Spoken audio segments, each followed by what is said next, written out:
कर्पूरी ठाकुर को भारत रत्न दिए जाने के हैं कई राजनीतिक मायने।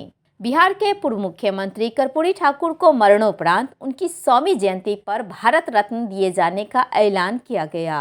कुछ लोग इसे देर से ही सही लेकिन बहुप्रतीक्षित कदम बता रहे हैं, तो कुछ लोग इसे राजनीतिक लाभ पाने का हथकंडा कह रहे हैं। प्रधानमंत्री नरेंद्र मोदी ने सोशल मीडिया एक्स पर जानकारी को साझा करते हुए कहा कि यह भारत रत्न न केवल कर्पूरी जी के अतुलनीय योगदान का विनम्र सम्मान है, बल्कि इससे समाज में समरसता को और बढ़ावा भी मिलेगा। हालांकि फैसले के तुरंत बाद बिहार के क्षेत्रीय दलों राजद और जेडीयू ने इसका श्रेय लेते हुए अपनी लंबे समय से चली आ रही मांग को और जातीय गणना को इसके पीछे का कारण बताया।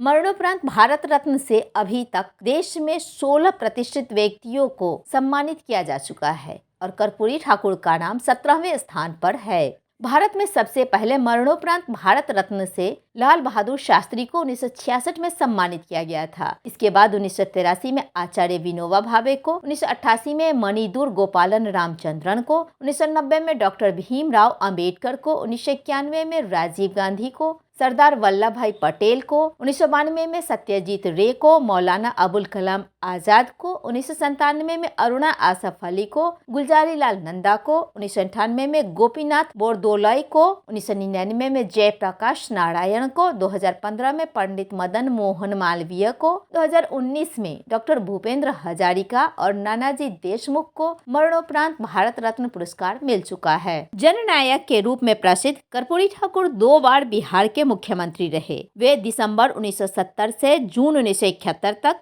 और दिसंबर 1977 से अप्रैल 1979 तक बिहार के मुख्यमंत्री रहे। 17 फरवरी 1988 को उनका निधन हो गया। कर्पूरी ठाकुर को उनकी सादगी और सामाजिक न्याय के लिए जाना जाता है। राजनीति में आने से पहले वो एक शिक्षक थे और अंत तक उनका जीवन स्तर एक शिक्षक के जीवन स्तर के समान ही रहा। उनका जन्म झोपड़ी में हुआ था और निधन तक वे अपने पुश्तैनी झोपड़ी में ही रहे। बता दें कि पटना की विधायक कॉलोनी में उन्हें जमीन मिल रही थी, लेकिन कर्पूरी ठाकुर ने उसे लेने से इनकार कर दिया। इतना ही नहीं, अपने जीवन काल में अपने परिवार के किसी सदस्य को विधायक तक का टिकट नहीं लेने दिया। कर्पूरी ठाकुर एक विलक्षण समाजवादी नेता थे, जिन्होंने समाज सुधार में शिक्षा का महत्व समझा। जब वे पहली बार 1966 में बिहार के उप मुख्यमंत्री और शिक्षा मंत्री बने, तो अंग्रेजी की अनिवार्यता को समाप्त की थी, क्योंकि गरीब वर्ग के लोग अंग्रेजी पढ़ाई के मामले में पीछे रह जाते थे। दूसरी बार कर्पूरी ठाकुर ने भूमि सुधार के लिए बने बटाईदार कानून को सामने लाने की कोशिश की थी। इतना ही नहीं, उन्होंने महिलाओं के लिए, ऊंची जाति के सामान्य वर्गों के पिछड़े लोगों के लिए, आर्थिक रूप से दरिद्र लोगों के लिए भी आरक्षण 3-3% सुनिश्चित किया और मुंगेरी लाल कमीशन में इन लोगों को भी शामिल किया। इस तरह की अपडेट खबरों के लिए बने रहें MG मीडिया न्यूज के साथ।